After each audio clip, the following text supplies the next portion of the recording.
Dobrý den, vážení diváci.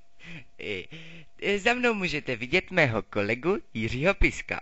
Nyní se s vámi, společně s vámi pokusíme natočit nový videoklip a remix na písničku od Ozonu Dragostading Day. Tak, můžeme asi začít, já nevím.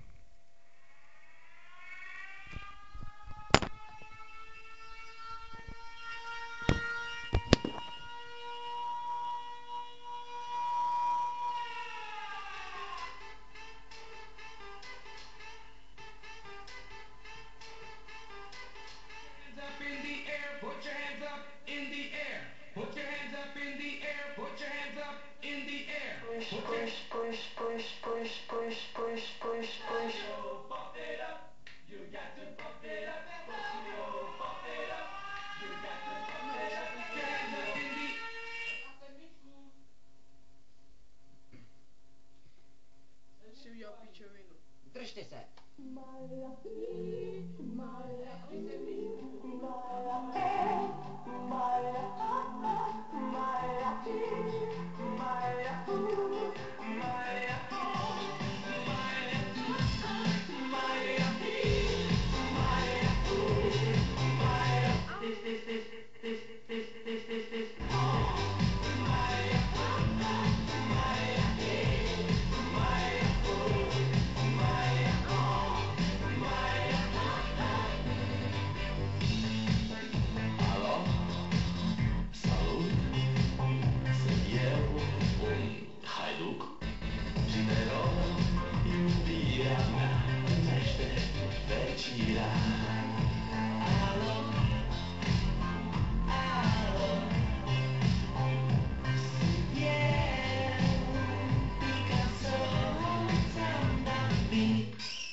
Děkujeme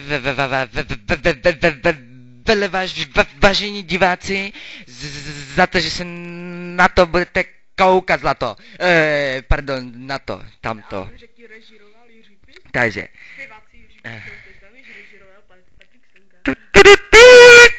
Zpěváci Lukáš Daniš, to jsem já. A Jiří Písk, to je tady ten, jo, tady ten. Režíroval Patrik Slonka. Kamera Logitech Webcam Technologies. Zvuk BS Player and Virtual DJ. A ještě tady máme kameramana. Ahoj zlato. Nechy to na večer, jo? No, tak jo, je to dobrý všechno, tak jo, tak se mějte, ahoj. A příště budeme pokračovat. Tak ahoj! Kouzelná školka se s vámi loučí, ahoj!